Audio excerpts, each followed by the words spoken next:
iga hea töömees on väärt kvaliteetseid, mugavaid ja trendikaid rõivaid. Tööriided, turvajalatsid, isikukaitsevahendid ja palju muud leiad Björn Kläderi esinduskauplusest Grolls, Peterburi D75, Tallinn. Lisainfo grolls.ee. Kuku Raadios välja öeldud seisukohad ei pea ühtima Kuku Raadio seisukohtadega. Te kuulate Kuku Raadiot.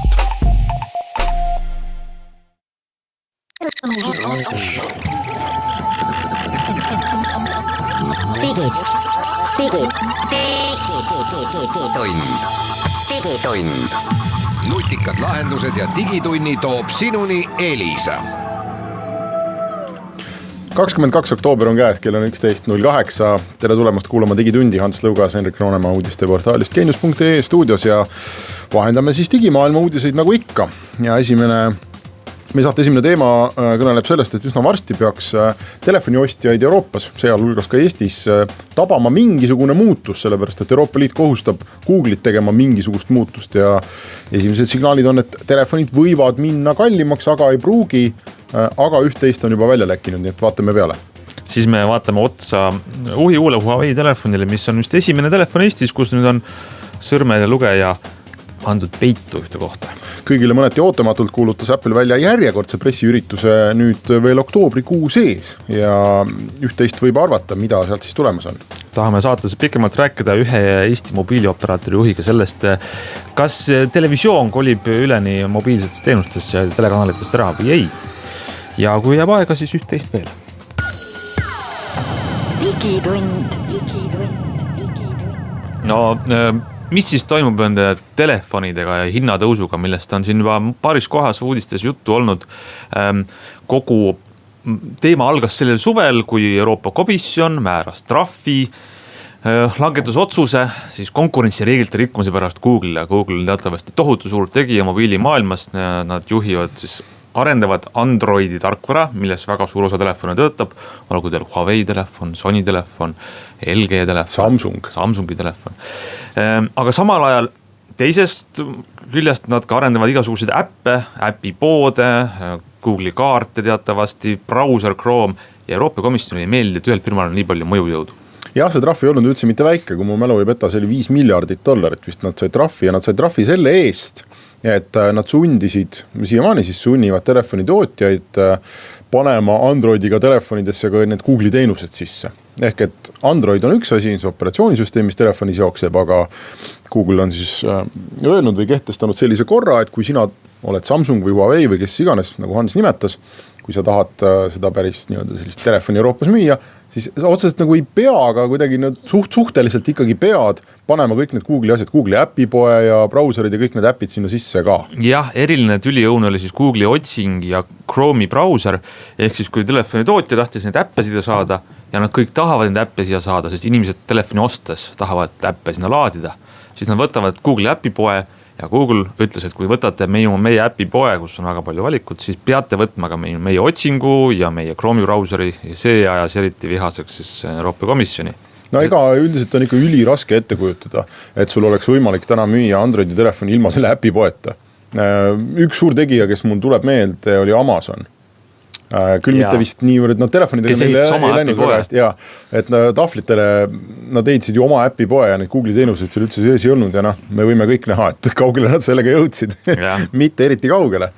Ja nüüd on siis, kuna Euroopa Liit, sina tutvusid natukene selle bürokraatiaga seal andsid, ma saan aru, et Euroopa Liit ikkagi kohustas Google'it tegema 3 kuu jooksul mingid muudatusi. Täpselt, et seal juulis oli see otsus, 90 päeva oli aega nüüd muuta ja selle oktoobri jooksul peaks nüüd veel siis Google muutma oma äripraktikaid Euroopas.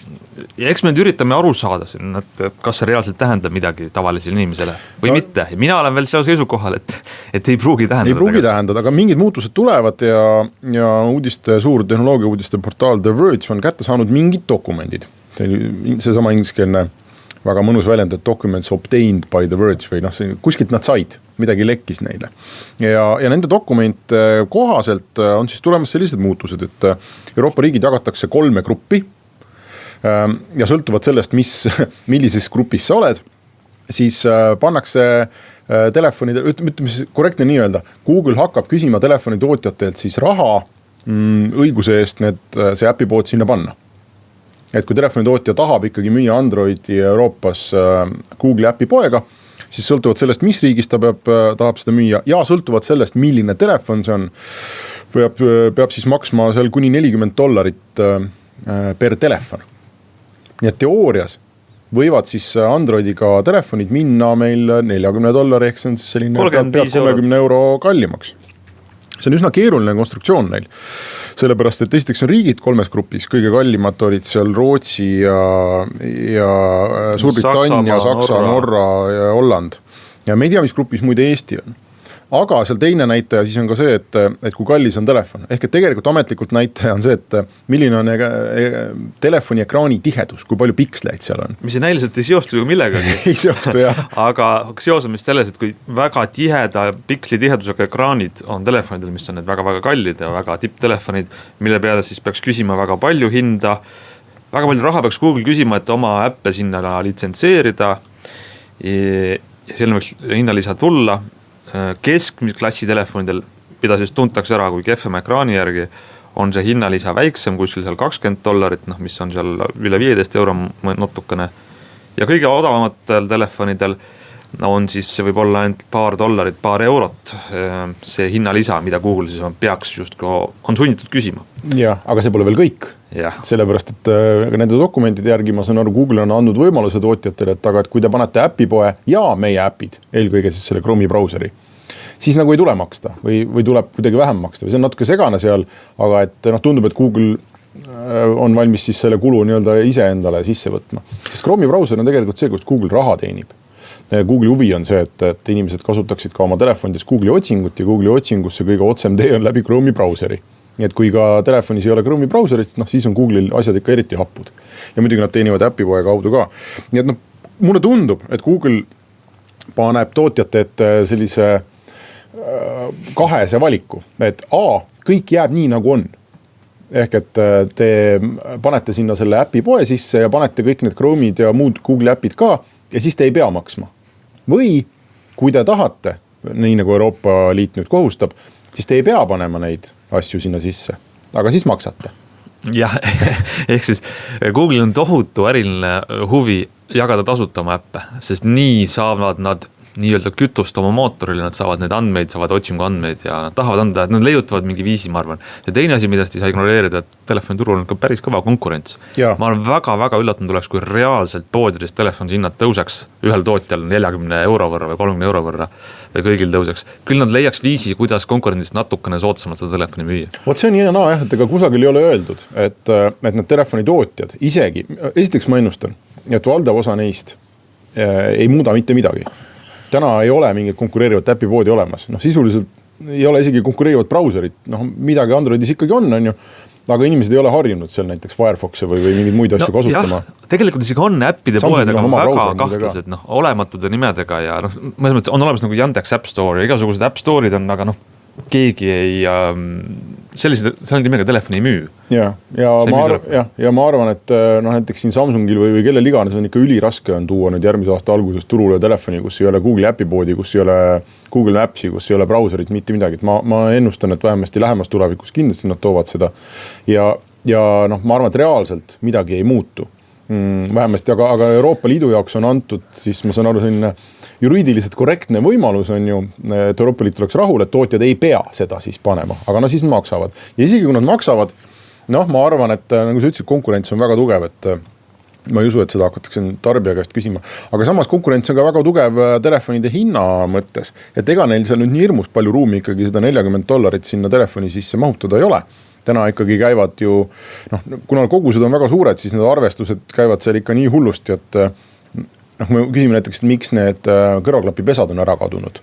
Siis kindlasti üks põhjus on see, et selle kõrvaklapipesa lisamine sinna maksab seal teatud hulga sente per telefon, kui sa korrutad selle miljonite või 10 miljonite telefonidega, siis see summa lõpuks on nagu väga suur. Nüüd kujuta nüüd ette, et sa tahad müüa 40 miljonit telefoni ja sa pead iga ühe pealt maksma $40. Seda küll. Rohkem, see on väga suur summa. Samas me siin saate jooksul võib-olla räägime sellest, et üks telefon on, mille hind on kerkinud 1000 euroni välja, et nad keeravad need kalliste telefonide hindu juba nii kõrgele, et seal on seda puhvet tekib. Ei tea, aga eks hoiame teid kursis, et mis need hindadega ma arvan, et ei juhtu midagi. Tõenäoliselt läheb kõik samamoodi edasi, aga võib-olla on Euroopa Liit avanud võimaluse elule meid üllatada.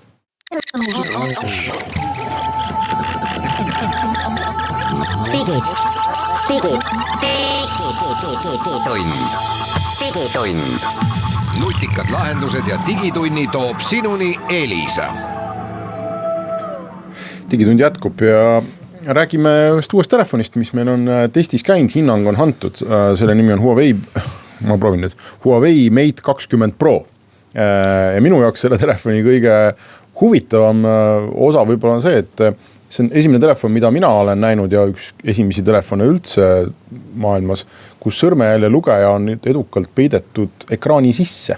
Enam ei ole nuppu, ei esipaneelil ega tagaküljel, kuhu sõrm tuleb panna. Kui tahad telefoni lahti teha, siis tuleb ekraani peale, ühte kohta tuleb sõrmejälje kujutis, paned sõrme ekraani vastu ja telefon läheb lahti. Jah, täpselt nii ongi, see töötab väga üllatav. Natukene aeglane on. Selles mõttes, et ei ole nii, et sa nüüd kuidagi närvi läheksid selle peale, et ta nii aeglane on, aga ta on ikkagi sammu võrra aeglasem, kui me mäletame, kui need päris sõrmele lugejad on.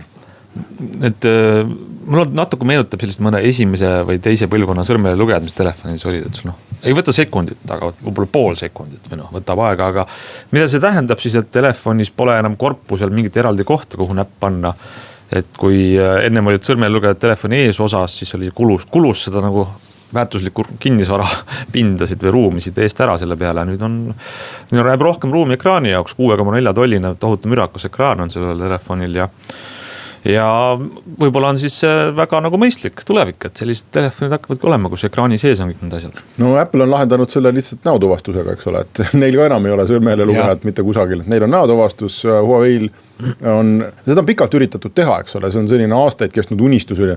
Saaks me ometi selle sõrmejälje lugeja sinna ekraani sisse panna, et saab sellest suurest nupust või kohast telefoni korpuse peal lahti ja eks see mingeid uusi võimalusi avab. Aga see proovisime tõesti töötab, Hansu võeti omaks, minu oma ei võetud.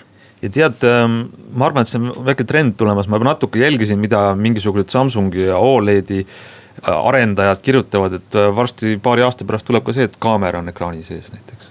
Läbi ekraani pikslite siis kaamera midagi tuvastab. No ühesõnaga, sellised telefonid on, Huawei Mate 20 Pro on siis, kui sa teed sellise telefoni, mille on ikkagi täitsa esimesena selline võimalus, siis sa saad see telefonist küsida kõva hinde ja seda Huawei teeb ka 1000 eurot. 1000 euro on Huawei telefon. 1000 eurot on jah, et see on, ta on igas mõttes selline maksimum telefon, kõik sinna sisse pandud, alates, ma ei tea, veekindlusest, protsessorist ja mälust, et väga palju.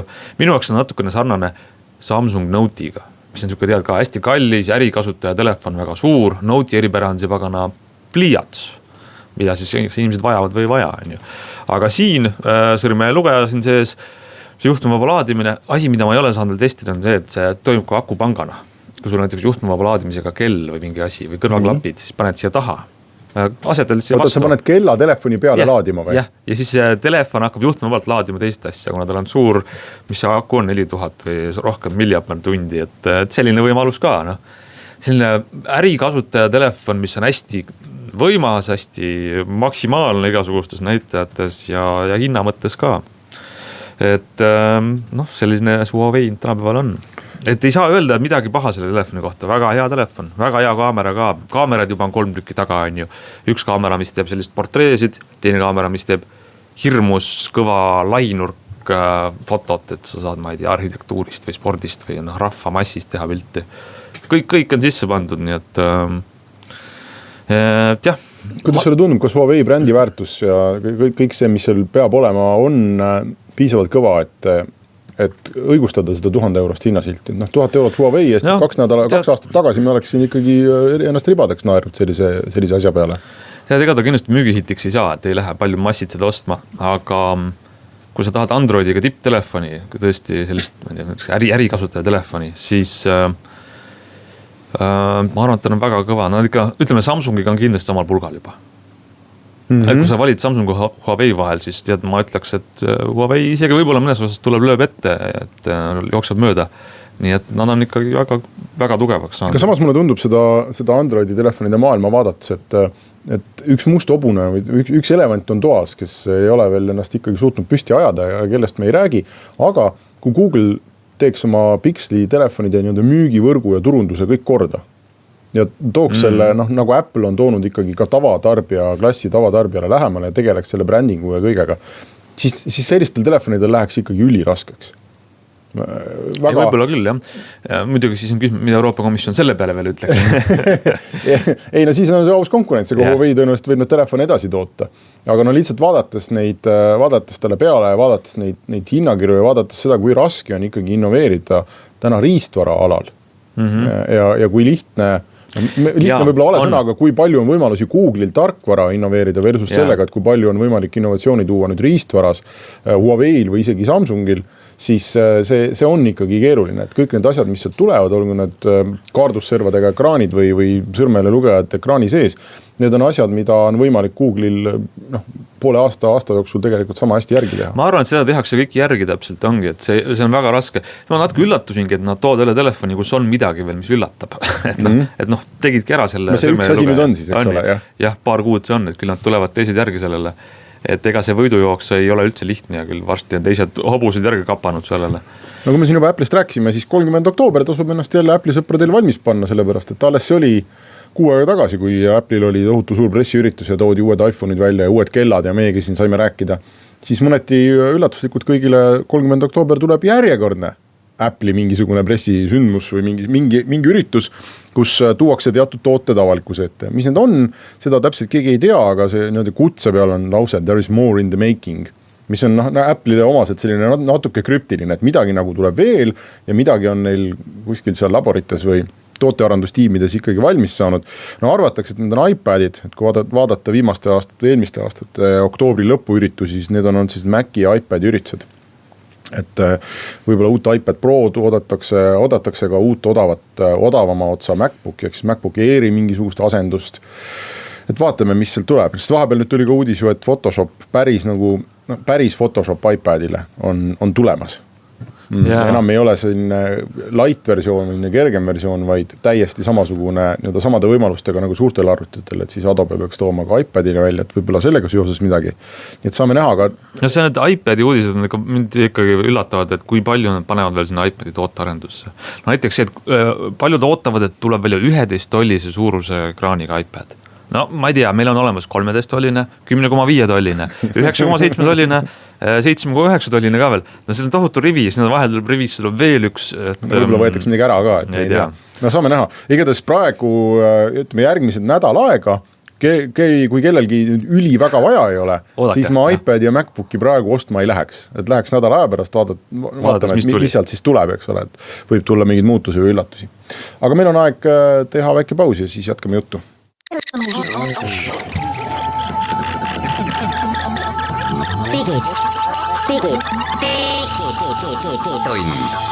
Digitund.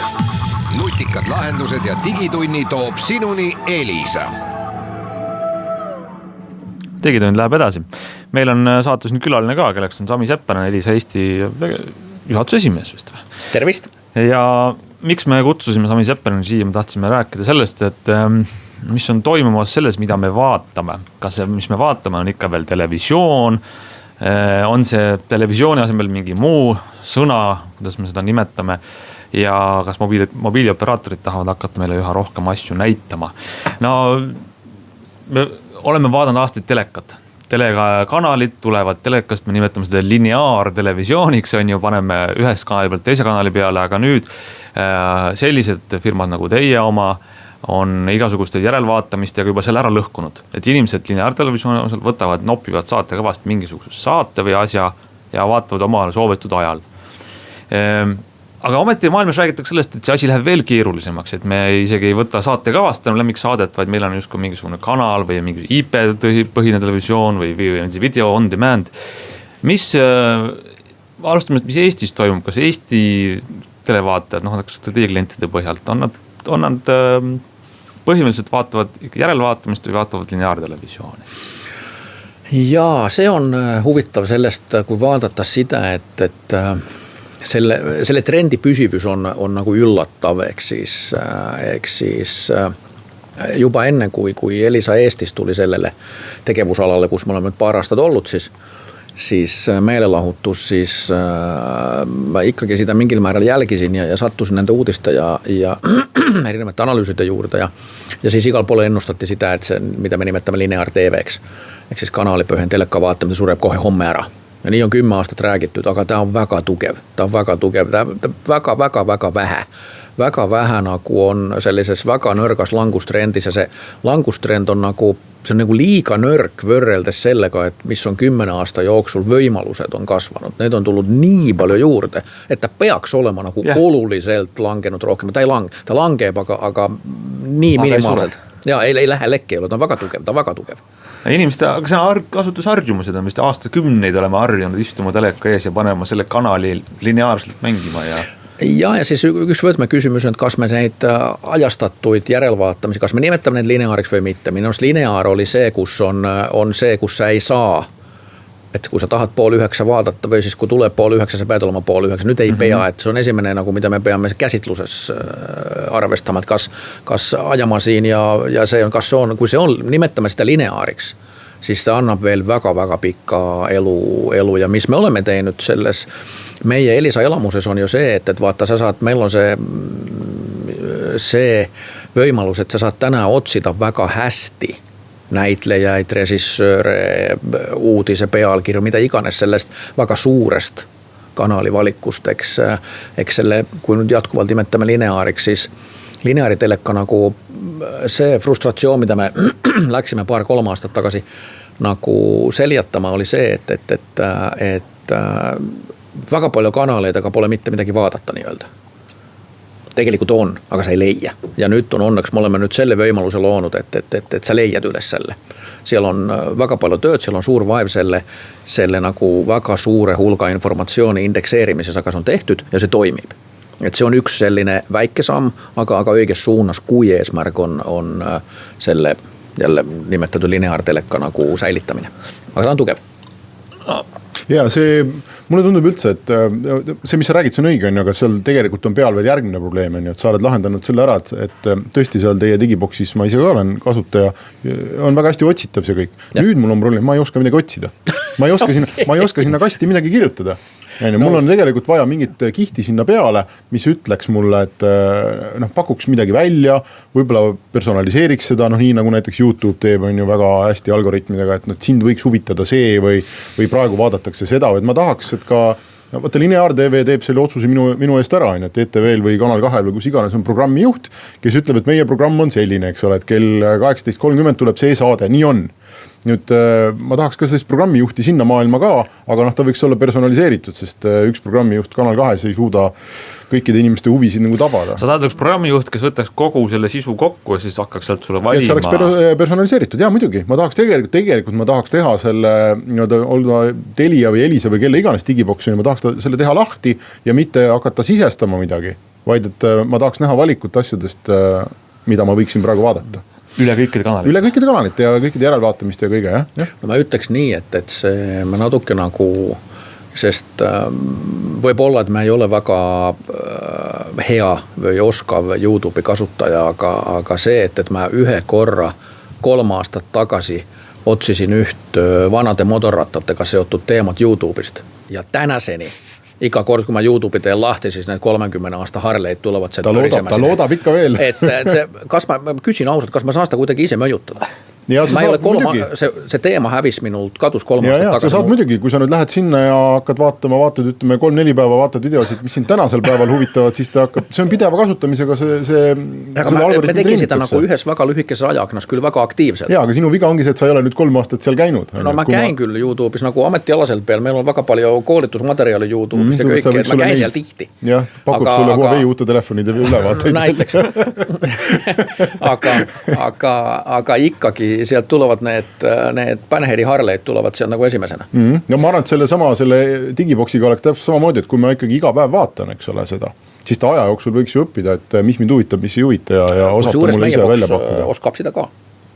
Aga me jõudsimegi selleni, et meil on veel üks koht, kus vaadata, mitte ainult lineaartelevisiooni, siis on digiboksid, mis siis kas pakuvad või lasevad otsida, aga siis YouTube on ju, inimesed lähevad vaatama YouTube'i ja siis me räägime veel sellest, et on olemas Netflixid, millel on tegelikult ju vahe selles, et kas sa vaatad sellist kvaliteetsisuga teenust, millest sa maksad eraldi, nagu Netflix, aga Amazonil on ka video tegelikult päris hea, on ju.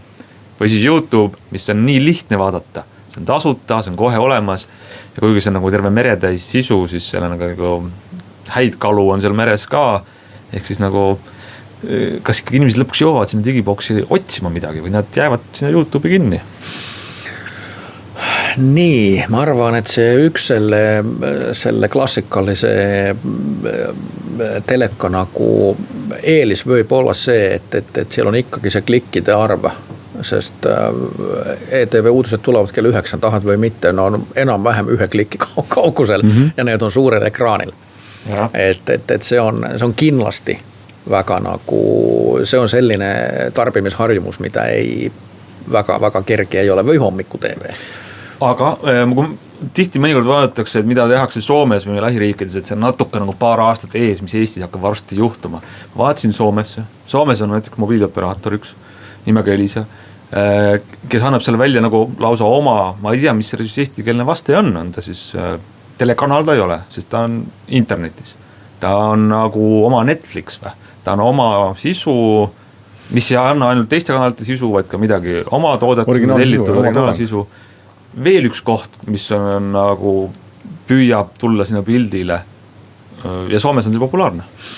Jaa, me oleme teinud neid, no ma ei tea, mis see co-producing, tõesti keeles, ühistoodang on võib-olla õige sõna. Ühistoodanguid teinud erinevate klassikaliste kanalitega, midagi me oleme ise teinud ja see on selline meie roll, nii palju kui mina sellest aru saan, meie roll nagu selle Soome meedia või sisumaastikul on see, et me oleme ikkagi kõige rohkem nagu integraator ja selline, et kui sa võtad meie telekatoru nii-öelda, siis meie IPTV, siis tõenäoliselt saad sealt kõik, mida okei, ma ei tea isegi, kas meil on seal YouTube'i link või mitte, aga tõenäoliselt on. Ja kui ei ole, siis ei ole raske see ise nagu teisest kohast lahti teha. Et see on selline nagu, sest see maastik on täna nii kirju, nii heterogeenne, et tõenäoliselt tarbijal tekib selline, ma ei ütle turvatunne, aga selline, et okei, mul on nüüd kellegi suure, kas näiteks Elisa nagu teenus endal, siis tõenäoliselt leian sealt selle, mida mul vaja on.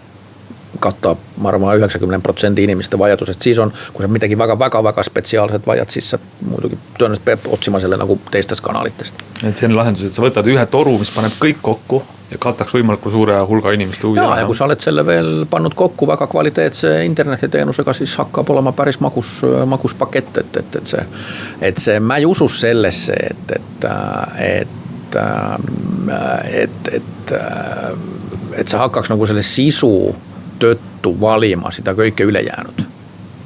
See lisasisu lihtsalt rikastab seda olemasolevat valikut, et et sul on, sa pead ostama Volkari selleks, et sa saaks nagu Saaremaa leiba. No see on nüüd natuke absurdne. Ma hakkasin ka praegu mõtlema. Ei no vaata, nüüd räägitakse sellest, et kui meie tegevusala hakkab meediafirmasid ostma, et kas seal nagu lokitakse neid, et sa saad mingit teatud sisu ainult. Mul on see, et ma ei usu sellesse, et kliendile ei meeldis siis, kui ta hakatakse manipuleerima. Ja. Ja sellesse on isegi nagu avalik sektor ärganud ja konkurentsametit mones riigis, et kui mingi operaator ostab mingi meedia, kus on mingi väga populaarne sisu, siis päris kiiresti tulevad sinna nagu tingimused peale, et sa pead seda jagama võrdsetes tingimuses ja konkurentsitingimuses ja nii edasi. Kuidas seda kõike mõjutavad veel rahvusvahelised suured internetigigandid, räägime pärast pausi.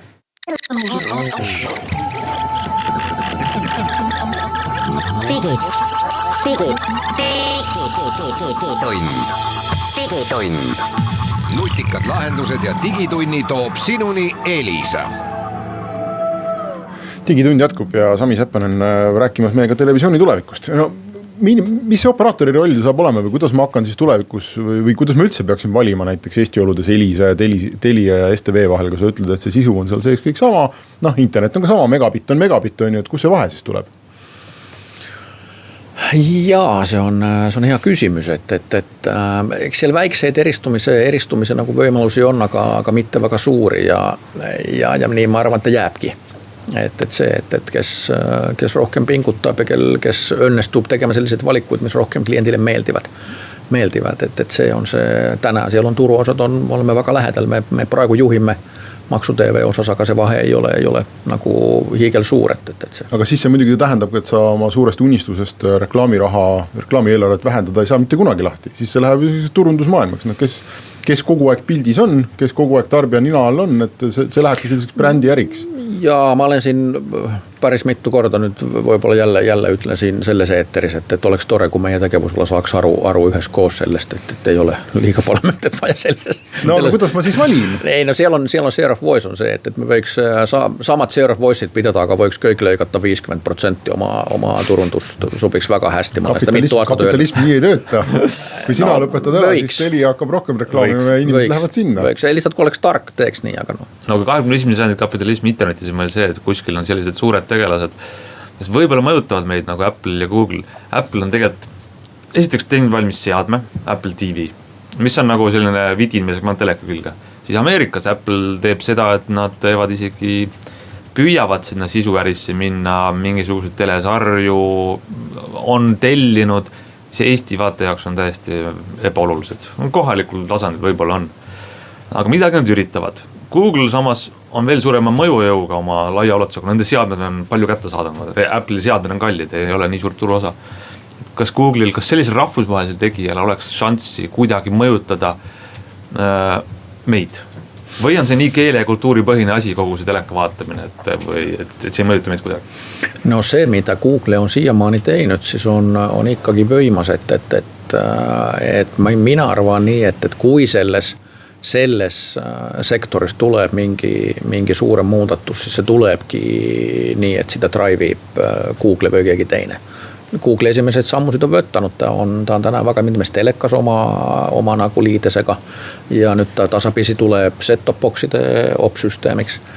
Ehk siis digibox'id Androidiga või mingi sellise asja? Sinna ta tuleb tasapisi, nüüd on see on esimesed sammud võetud, neid on Rootsis on sellel Comhemil on Androidi box, Soomes on DNA'l on Androidi box. Need on, eriti see Soome DNA box on, need tulid liiga vara. See on kehv, ausalt öeldes. See ei ole mingi konkurendi söömamine, ta lihtsalt on, see ei toimi. No ma arvan ka, siin kuulates toimi, aga selle Comhemi on juba teistsugused ressursid, see võib juba äge olla, et sellest saab äge niikuinii. Et see mõttes, kui Google'ile näiteks tekiks kohalik sisu juurde, kohalik content, koos nende järelvaatamiste ja ma ei tea, võib-olla Eesti vanade filmide arhiividega ja midagi sellist, siis võib-olla ma tahaksingi ühe vidina vähem seal teleka all hoida, paneks teie digiboksi, tõstaks nurka ja kasutaks Google'i teenused edasi, kui neil ei ole kohalikku sisu täna. Minu telekas töötab Google ja panen teleka käima, Android stardib või ärkab ellu iga kord ja ma väga ei viitsi neid äppe vahetada seal, aga mul on ETV äpp ja ma vaatan ETV äpist. Kuigi mul on ka digibox, kõik muud asjad see, aga esimene valik on, ma olen RR-i asju vaatama sealt äpist, nii et selles mõttes Google'il on juba minu teleka vaatamises nagu näpp sees või käsi sees, nad juba vaatavad, palju ma seda äppi kasutan. Aga ma ei kujuta ette, kas ma oleksin valmis siis sellest telekast ostma tasulisi või kuutasuga äppe, mis on just nagu telekanalid või midagi sellist. Võib-olla.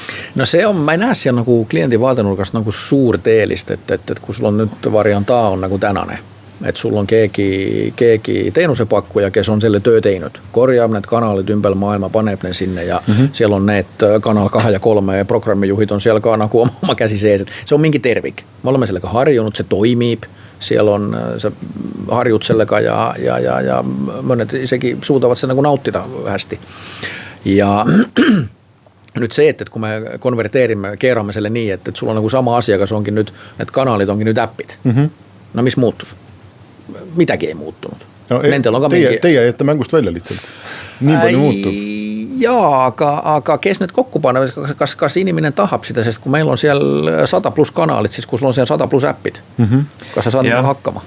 Ja pealegi Google ei suuda kunagi pakkuda kohalikku tuge nii hästi, et ta Eesti suurusel kliendi baasil aitaks teha valikud, et näed, sinul on need poole head. Ei, aga see mõttes, et kanal kui selline, ma arvan, et ei pruugi üldse tähtsust omada, see mõttes, et kui ma ei tea, kogu meedia kirjutab, et on Eestis mingi uus näosaade väljas on ju, ja ma otsustan, et ma tahan näosaadet vaadata, ma ausalt isegi siin praegu istudes, ma ei tea peast öelda, mis kanalist on, see ei ole minu jaoks tähtis, mina tahan sel hetkel teha teleka lahti ja öelda, et ma tahan näosaadet näha, mul on täiesti kama kaks, mis kanalist see tuleb. kas sa ei tea, kus kanalis see on, mis kanali äppi sa otsid, näosaate enda äppi otsid, seda ilmselt ei saa olema. Ei, ma ütlesin, ma tahan lihtsalt, esiteks ma tahaks, et see telekas ise pakuks mulle, et kuule, vaata näosaadet. Või teine variant on see, et ma saan telekale öelda või sinna trükkida näosaade ja see hakkab mängima.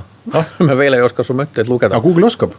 Mulle just tunduks, et Google ei oskaks seda teha, küll aga oskaks kohalik operaatori Digibox, kes teab trende, ütleb sulle, et kuule, praegu kõik eestlased vaatavad näosaadet, jah, äkki tahavad näha. Kas sa nii palju ei jaksa, et sa ikkagi kirjutad sinna meie telekaliides otsingumootorisse, et näo ja siis tuleb suused? No palun. Ei, ma pean selle telekapuldiga seal mööda klaviatuuri ringis. No 3 tähte. Friction, ei.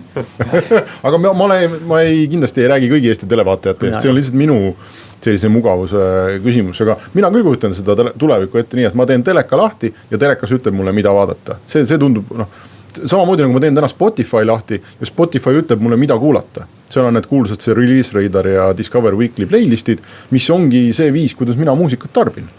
No kui need on sama edevad, kui see minu kogemus YouTube'ist, siis natuke veel areneda. Martin, saad ära, ma teen sulle YouTube'i koolituse. Mul on seda kindlasti vaja, ma arvan. No selge, muidugi Netflix on ka veel üks asi, millest me ei rääkinud tegelikult, aga mis on tegelikult isegi võib-olla veel suurema mõjuga Ameerika tehnoloogia ettevõtte. Sellepärast, et nad on ikkagi väga agressiivselt üle Euroopaga kasutuses ju. Ja nende kogu asi läheb ju igasugust mööda kõigist kohalikest asjadest, kanalitest. Teie näete oma võrgus ainult megabittide liikumist, kodudes pannakse huugama torud. 4K tuleb, jah? Ja 4K ka, ja nad on ees sisu mõttes nii tehnilise kvaliteedi poolest kui ka sisulise kvaliteedi poolest, nii et kui me ei räägi näosaatust või oma sisust, siis on ikkagi nagu välismaise, mis eestikeelne sõna on siis nagu draamasarjad, filmid. Tead, aga see on nii aasta, ma tegin üks kuu aega tagasi, tegin Restardi saate Karl Antoniga Teliast ja vaata, nemad tõid selle HBO saated, tõid oma Digiboxi ja ma küsisin ka, et kuidas siis nüüd on, et kas hakkavad, keegi ei vaata ja kõik vaatavad seda droonide mängu ja tema vastusest mul ikkagi on meelde jäänud, et see ei ole kaugeltki nii, et on teatud hulk inimesi Eestis, kes seda vaatab, aga see ei ole ülisuur hulk. Jõuame tagasi sinna, et ega see lineaartelevisioon ei kao kuhugi. Kohalik sisu. On ta lineaar või mitte, aga kohalik sisu on see, mis kohalikul tasandil ikkagi toimib. Eesti sisu. Ja kui sul see on, siis sa saad midagi teha ja kui sul seda ei ole, või siis originaalsisu. Kohalik originaalsisu on tõenäoliselt midagi veel parem. Ja tasuta launaid ei ole, et siis kui OTT-d hakkavad kohaliku võrkusid liiga palju koormama, siis hakkame neid reguleerima ja that's it. Netflixi lisatasu tuleb siis. Jaa.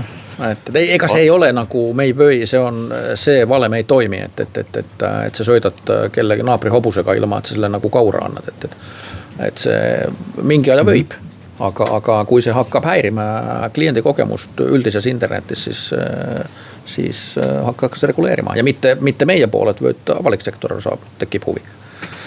Selge, meie tänane saade ongi jõudnud lõpupunktini, aitäh kuulamast, järgmine nädal oleme jälle eetris.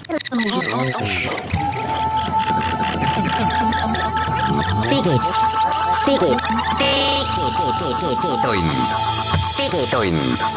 Nutikad lahendused ja digitunni toob sinuni Elisa.